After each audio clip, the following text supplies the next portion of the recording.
The sun filtered gently through the canopy as the Buddha sat beneath the ancient banyan tree.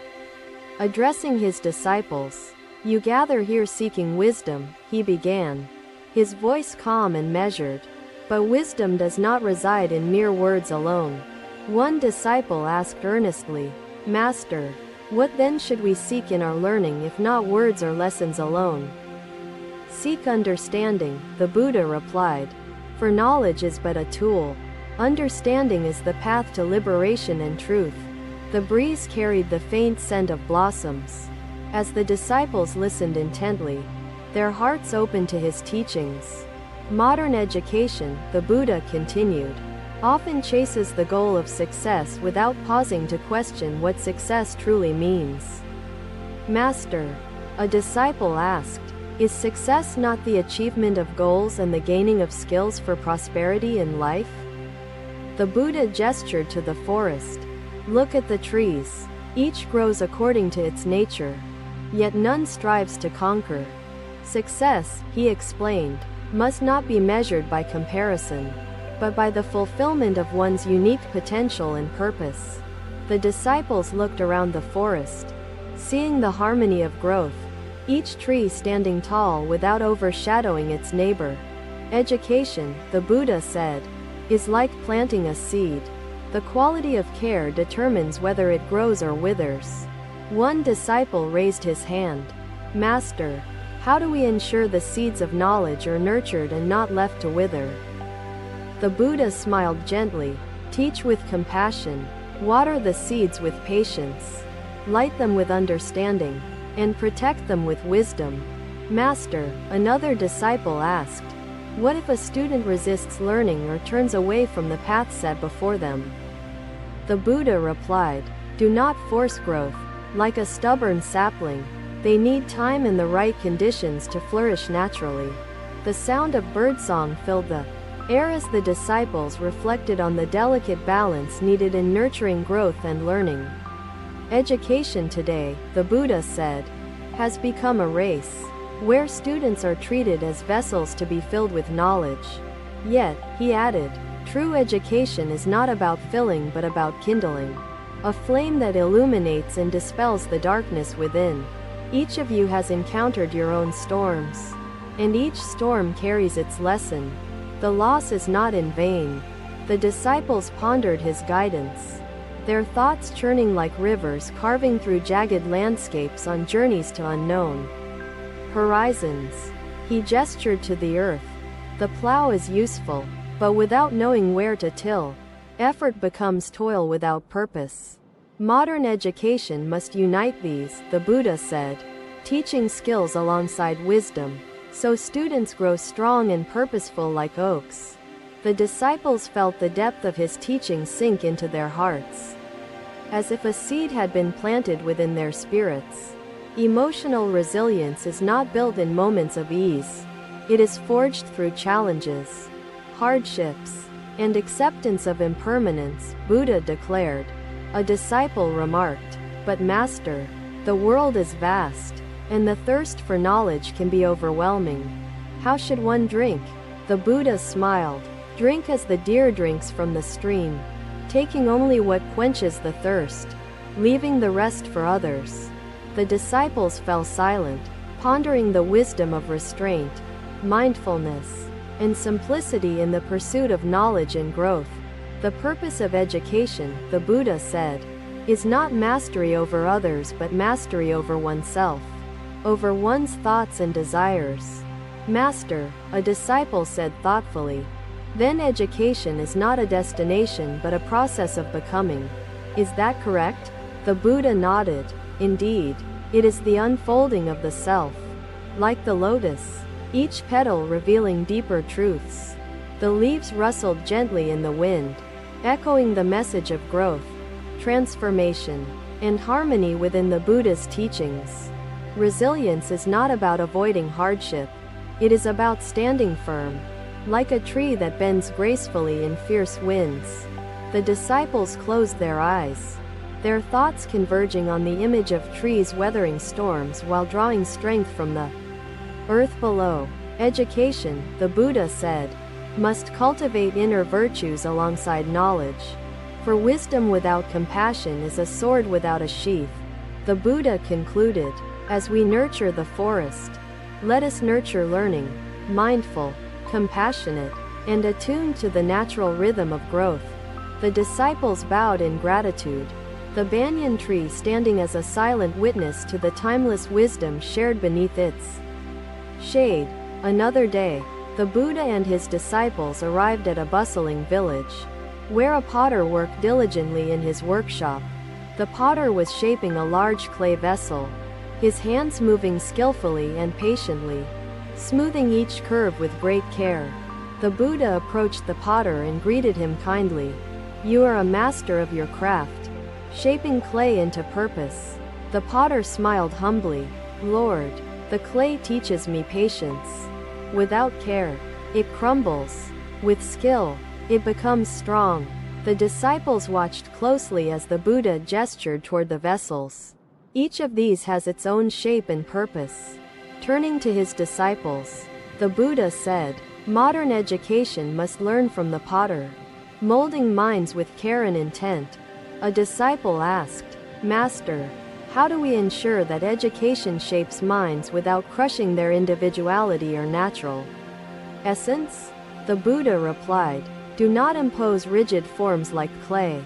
Minds must be shaped gently, allowing their unique nature to shine. Another disciple observed, Master, some vessels seem fragile, while others are strong. Is this due to the clay or the process? The Buddha answered, it is both. Pure clay and mindful hands create strength. Impurity and haste lead to weakness and cracks. The potter looked up and said, it is true. I must cleanse the clay of stones and shape it slowly. With care. The Buddha nodded. Modern education must also cleanse the mind of distractions, fears, and doubts to prepare it for learning. A disciple hesitated. But Master, what if the clay resists shaping, stubbornly refusing to take the desired form? The Buddha smiled. Do not force it. Some clay needs more time to soften. Patience is the essence of true teaching. The disciples reflected on this, understanding the need for both persistence and adaptability in guiding students on their paths.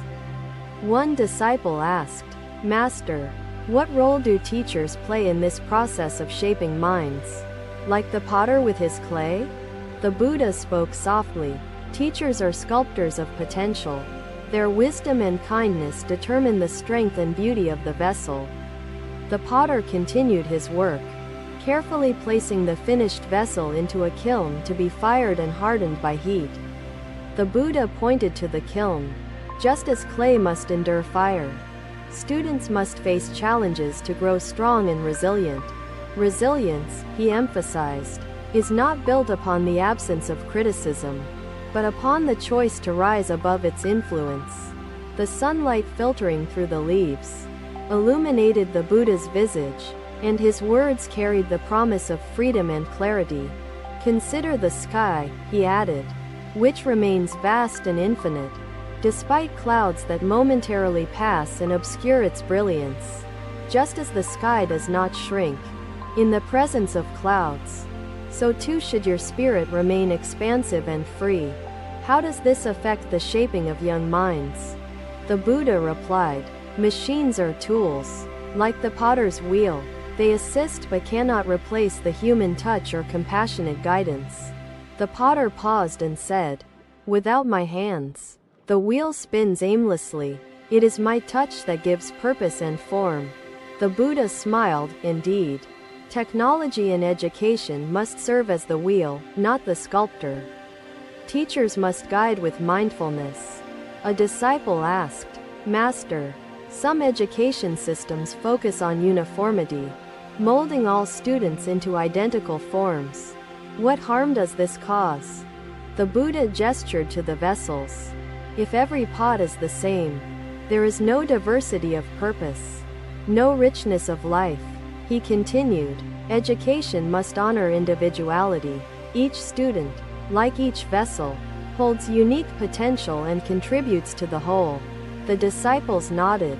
realizing the importance of nurturing diversity in learning and valuing the distinct paths of each individual.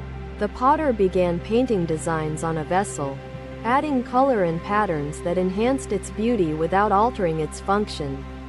The Buddha observed, like this potter, education must adorn knowledge with virtues, compassion, humility, and wisdom, without obscuring its essential purpose. One disciple asked, "Master, what if a student seeks only superficial knowledge, ignoring the deeper truths and responsibilities of learning?" The Buddha replied, "Superficial learning is like an unbaked pot. It crumbles easily. True learning must be rooted in depth and understanding." The potter lifted a completed pot and said, "This vessel can now serve others. Its purpose lies in its usefulness." The Buddha nodded. Education, too, must serve others. Knowledge without service is like a vessel that holds nothing, empty and unused. Another disciple asked, "Master, how can education balance the needs of the individual with the needs of the community and society?" The Buddha responded, "Balance comes from harmony. Educate individuals to grow like strong vessels that together form a supportive and interconnected whole." The disciples gazed at the array of pots, each one distinct yet part of a collective that served many purposes. The potter began tidying his workshop, treating every tool and piece of clay with care and respect for their roles. The Buddha said, "Let us learn from this. Respect every element of learning, for each contributes to the student's growth and enlightenment." The disciples bowed to the potter, thanking him for his work and the lessons they had learned from his craft. As they left the workshop, the Buddha spoke, "May education shape lives with wisdom and compassion, like the potter's touch upon the clay."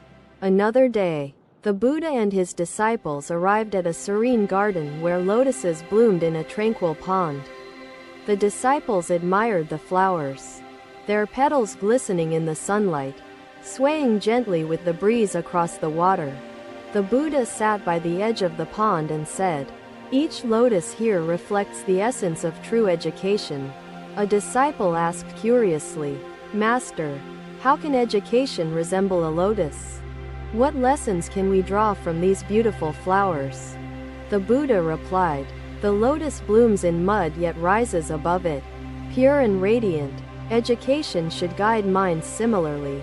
Modern education," he continued, "often confines students to strict molds, like attempting to shape all lotuses into one uniform form." "Master," a disciple asked, "why is it harmful to shape students into identical forms, aiming for uniformity in their growth?" The Buddha responded, "Uniformity stifles individuality. Just as every lotus is unique, so too must students grow according to their nature. You too must find your inner light, for within it lies the power to rise above pain and adversity." Kalyani listened intently, her tears mixing with the newfound hope kindling in the depths of her heart. The Buddha turned to his disciples, their faces reflecting both the weight of his words and the light of understanding.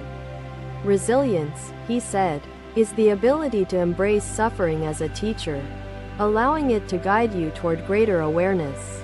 One disciple asked, "Master, how do we draw strength from suffering when it feels unbearable, like an endless and heavy burden?" The Buddha replied, "Through mindfulness and compassion, we learn to sit with pain, neither rejecting it nor succumbing to its grasp. Imagine the lotus," he continued, "its roots buried in the mud, yet it seeks the sun, drawing energy from both." "Master," a disciple asked, "how can we balance teaching shared values with allowing each student to follow their unique path?" The Buddha gestured to the pond. "The water is the same for all, yet each lotus draws what it needs to bloom.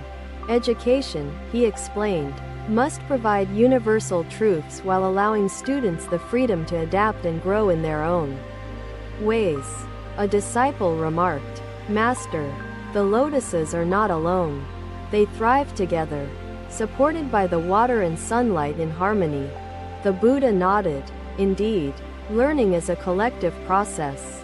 Students thrive best when supported by community, guidance, and shared purpose.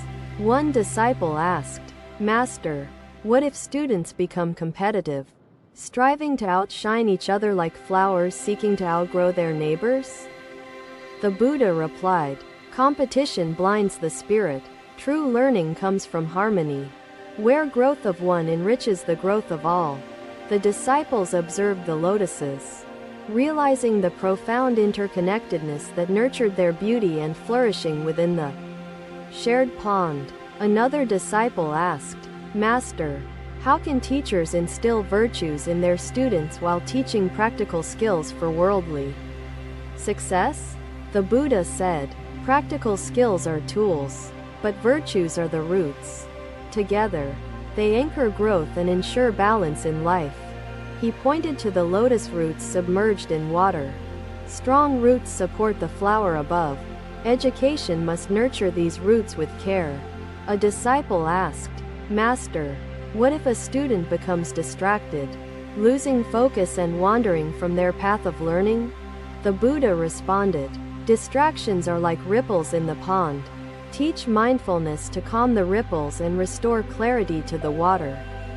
The disciples meditated on his words, understanding the power of mindfulness in guiding students toward focus and purposeful learning. One disciple said thoughtfully, "Master, education shapes the future. How can it inspire students to create harmony in the world?" The Buddha replied, "Teach compassion.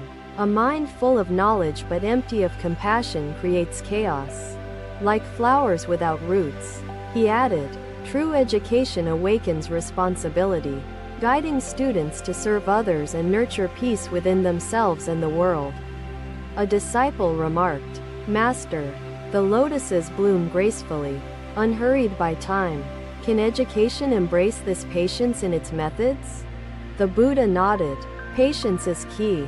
Learning is a process, not a race. Each student blooms at their own natural pace." As the sun began to set, the disciples sat in silence, absorbing the profound simplicity of the Buddha's wisdom. The pond shimmered in the evening light, each lotus standing as a testament to resilience, harmony, and individual beauty. The Buddha said, "May education, like this lotus garden, nourish minds and hearts, allowing each to bloom in their own time." The disciples bowed deeply, their hearts filled with gratitude, vowing to carry these teachings into their lives and endeavors. As the day ended, the lotuses closed their petals, a gentle reminder of the cyclical nature of growth and renewal. Thank you for watching. Buddha's teachings are always with you. Subscribe to our channel and we will see you in the next video.